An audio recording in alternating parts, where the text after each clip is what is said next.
Hi, Dr. Windisch from Sparks Pediatric and Adolescent Medicine. Welcome to our video series for parents. Please remember that these videos don't replace consultations with your doctor. If you have questions, we're happy to see you here in our office at area code 775-359-7111. Please remember, we really can't help you over the internet. If you have questions, we need to see you. We're happy to see you here or make an appointment with your regular doctor. Today what we want to talk about is something called Kawasaki's disease.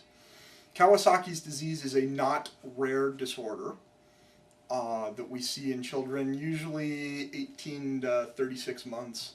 They can be a little bit younger. They can certainly be adults. Kawasaki's disease can happen to adults as well, although that's not common. What is Kawasaki's disease? Well, Kawasaki's disease is inflammation of the blood vessels brought on by an unknown cause, and results in a couple of findings. The diagnosis is made clinically. It's made by looking at your child. There is no test for Kawasaki's disease. And I know that really frustrates people. It's frustrating for us in medicine too that we don't have a test for it, but unfortunately we don't. So what are we looking for? Kawasaki's disease presents with red eyes. So conjunctivitis, usually it's both sides. Big glands in the neck. Okay, we call those lymph nodes. Usually they're more than an inch in diameter and they're tender. Rash, especially in the diaper area, and it is a really bad rash. Cracked lips and red tongue, and fever for more than 5 days. By definition, you have to have the fever for more than 5 days. You may or may not have some of the other symptoms.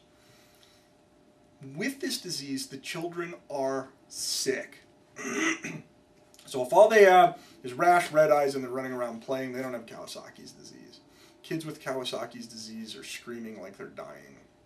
They're miserable. They're very sick appearing. So if your child looks good, don't worry about it. If your child doesn't look so good, then we need to consider this. Some other findings that you may see, but are not necessary for the diagnosis of Kawasaki's disease, include puffy hands and feet. May or may not be pitting, meaning when you press into the skin, you may or may not leave your imprint of your finger in there. And there may be some changes on complete blood count that we see as well.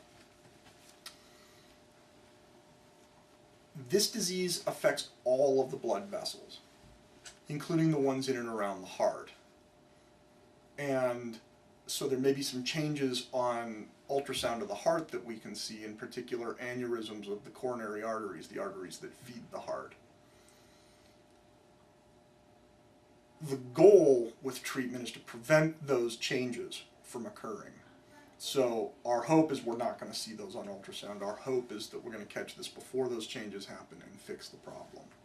How do we treat it?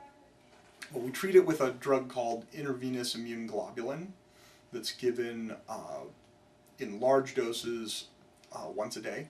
Usually one dose will bring the fevers down and make the kids do a lot better. Sometimes we have to give a second dose. Simultaneous with this, we start the children on aspirin. This is one of the few diseases where we use real live aspirin, not Tylenol, not Motrin, but real aspirin, the stuff that we as pediatricians keep telling parents, please don't give your children aspirin, don't give your children aspirin, don't use Pepto-Bismol because that has bismuth subsalicylate, which is a cousin to aspirin. All that stuff we tell you not to do, now we actually tell you to do it. And this is one of the very few times we use this for children. And we start the children on what we in pediatrics would consider high-dose aspirin until the fevers are gone and until the changes on CBC normalize themselves. And then we leave you on low-dose aspirin for a good 1 to 2 years afterwards with regular echocardiograms of the heart to make sure there's no changes in those blood vessels. If there are changes in those blood vessels, the cardiologist may leave you on aspirin for years on end. You say, well, my pediatrician told me don't use aspirin because it causes something called Rye syndrome. Can this cause Rye syndrome in my child? Yes, it can. Unfortunately, we know that if we don't treat the Kawasaki's disease, your child is at very high risk of dying from a heart attack. So the risk of Rye syndrome suddenly becomes acceptable for your child because they've got a bad disease. Unfortunately, that's one of the potential complications of therapy. We hope you don't run into that, but it can happen. But if we don't treat, we know bad things will happen, so we have to treat your child.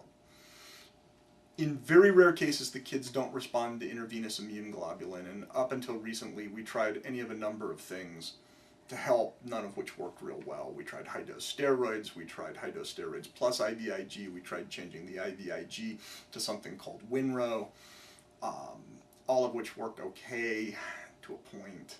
We've tried something called plasmapheresis, which never really seemed to do much for this disorder.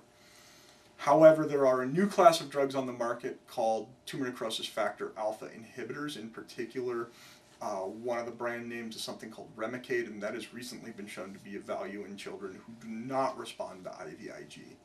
Why do we not start with Remicade? And the answer is because there's a lot of side effects to Remicade, and it's something we preferably are just not going to have to need to do. But it is something we can dust off if we have to. It has been used regularly in children with really severe arthritis and something called Crohn's disease, so we do have a lot of experience using it in kids, just something we'd prefer not to. It is better than allowing runaway inflammation of the heart, however, and if nothing else is working, is something in your best interest. I hope this is not a disease you're encountering. I certainly hope you're watching this video simply because the disease name sounded cool and it sounds like something fun to learn about.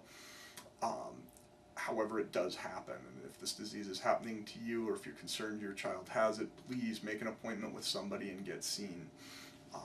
And that appointment really needs to be with somebody who's an expert in the care of children, or a pediatric cardiologist, or a pediatric infectious disease doctor, because this is a complicated disease and treated poorly is a bad actor. If we can be of assistance here, please give us a call at our office, 775-359-7111. We'll see you next time.